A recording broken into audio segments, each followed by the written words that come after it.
تو اللہ نے فرمایا کہ میں نے آدم علیہ السلام کو پیدا کیا ہے،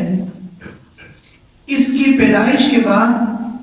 اور اس کے پیدا کرنے میں کیا کیا حکمتیں پوشیدہ ہیں، انی اعلم ما لا تعلمون، وہ میں جانتا ہوں آپ نہیں جانتے۔ چنانچہ ہلکی سی جھلک اللہ نے فرشتوں کو دکھائی کہ کچھ چیزیں پیش کی گئی اور فرشتوں سے کہا گیا کہ یہ جو چیزیں سامنے رکھی ہوئی ہیں ان کے نام بتاؤ، اس چیز کو کیا کہتے ہیں، اس چیز کو کیا کہتے ہیں، اس کا کیا نام ہے۔ تو فرشتوں کی طرف سے جواب آیا سبحانک لا علم لنا الا ما علمتنا انک انت العلیم الحکیم، کہ ہمیں تو فقط اتنا ہی علم میسر ہے جتنا اللہ کی آپ نے ہمیں عطا فرمایا، اس سے آگے تو ہم جا نہیں سکتے ہیں۔ انک انت العلیم الحکیم، آپ علیم بھی ہیں، آپ حکیم بھی ہیں، لیکن ہمارے پاس فقط اتنا علم ہے جتنا آپ نے ہمیں عطا کیا، اس سے زیادہ ہم نہیں جانتے، اس لیے ہمیں ان چیزوں کے نام نہیں پتا، ہم معذرت خواہ ہیں، آپ علیم ہیں، آپ حکیم ہیں، آپ بہتر جانتے ہیں۔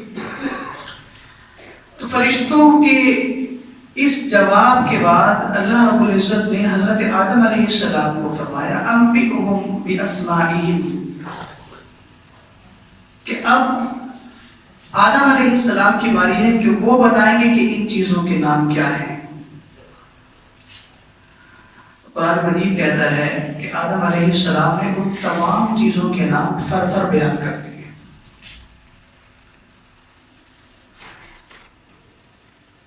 تو جب ان ساری چیزوں کے نام فر بیان کیے کہ فرشتے جن کا نام بیان کرنے سے عاجز تھے، تو فرشتوں نے اپنے ہتھیار ڈالے اور اس بات کی گواہی اللہ کے دربار میں دی کہ اے اللہ،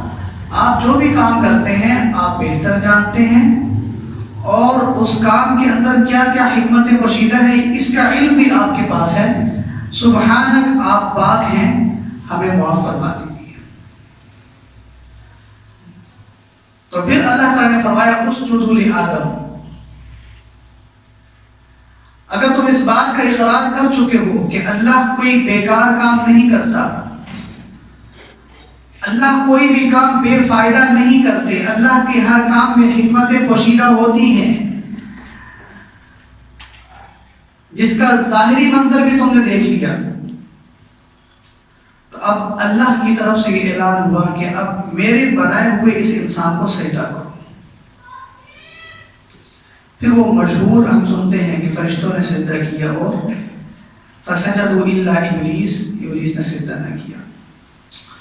اب یہاں پر جو فضیلت کا معیار اللہ نے فرشتوں کے سامنے رکھا انسان کا، وہ علم ہے کہ اللہ تعالیٰ نے انسان کو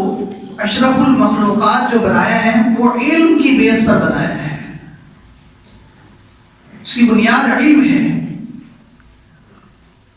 تو جتنا علم انسان اپنے سینے کے اندر اکٹھا کرتا جائے گا، اس کی شرافت بڑھتی چلی جائے گی۔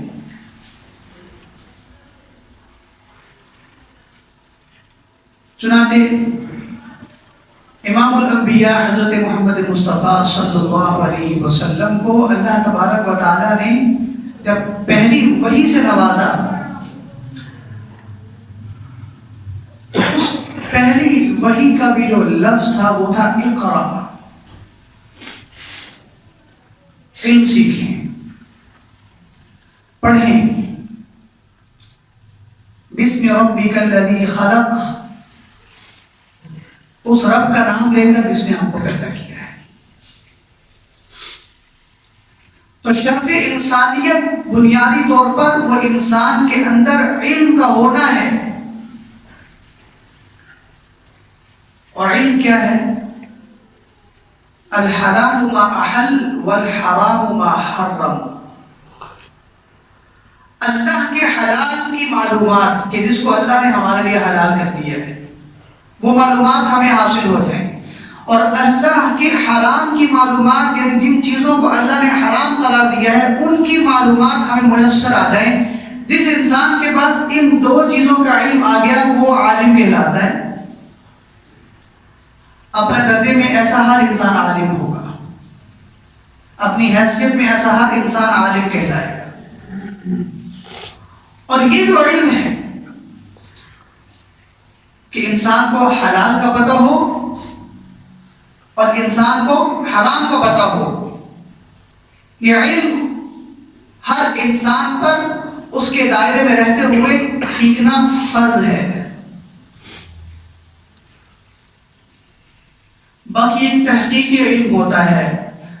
وہ علماء کی ذمہ داری ہے، جس کو اللہ نے یہ فرمایا فَلَوْلَا نَفَرَ مِن كُلِّ فِرْقَةٍ طَائِفَةٌ مِّنْهُمْ لِيَتَفَقَّهُوا فِي الدِّينِ، کہ تم میں سے ایک جماعت ایسی ہو، سارے نہیں بلکہ ایک مختصر سی جماعت ہو جو چند افراد پر مشتمل ہو، کہ جو علم میں مہارت حاصل کرے، کمال حاصل کرے، اتنی مہارت، اتنا کمال کہ جہاں پر ایک عام انسان کو یہ تمیز کرنا مشکل ہو جائے کہ یہ کام حلال ہے یا حرام ہے، تو وہ ماہرین علم آپ کو متعین کر کے بتائیں گے کہ یہ حلال ہے یا حرام ہے۔ وہ علم حاصل کرنا ہر مسلمان پر فرض نہیں ہے، اس کے لیے علماء کی ایک جماعت قائم کرنا، جو کہ الحمدللہ مدارس کی صورت میں ہمارے پاس میسر ہے، کہ جہاں لوگ علم حدیث بھی پڑھتے ہیں، علم فقہ بھی پڑھتے ہیں، علم تفسیر بھی پڑھتے ہیں، علم کلام بھی پڑھتے ہیں، علم بلاغت بھی پڑھتے ہیں، عربی بھی پڑھتے ہیں، قرآن مجید کو صحیح معنوں میں تحقیقی طور پر سمجھتے ہیں، حدیث کو صحیح سمجھتے ہیں، پڑھتے ہیں۔ وہ ایک مخصوص طبقہ ہے، وہ ہر کوئی تو نہیں کر سکتا، وہ ان کا کام ہے، وہ کرتے رہیں، لیکن ایک انسان کو اپنی 24 گھنٹے کے حلال حرام کا علم، یہ اس کو سیکھنا، یہ اس پر فرض ہے۔ اور جس انسان کے پاس بنیادی حلال حرام کا علم نہیں ہوتا تو وہ اپنی شرف انسانیت سے دن بدن گرتا جاتا ہے، کیونکہ جب حلال کی تمیز نہیں رہے گی، حرام کی تمیز نہیں رہے گی، اب حلال حرام کو خلط ملط کر کے وہ اپنی من چاہی زندگی میں چل پڑا ہے، اس کو اللہ تو پھر بھول گئے نا، کہ اس کو تمیز کرنا مشکل ہو گئی کہ یہ اللہ نے میرے لیے حلال راستہ قائم کیا ہے، یہ اللہ نے میرے لیے حرام راستہ قائم کیا ہے، اور حرام کی طرف جانے سے اللہ نے منع کیا ہے، اور حلال کی طرف جانے کی اللہ نے ترغیب دی ہے۔ اور اس کی تمیز جب انسان جب تلک کر سکتا ہے کہ جب اس کو بنیادی علم میسر ہو، کہ اس کو اللہ نے ہر مسلمان کے ذمہ کیا قرار دیا؟ فرض قرار دیا۔ اس میں مرد بھی داخل ہے اور اس میں عورت بھی داخل ہے۔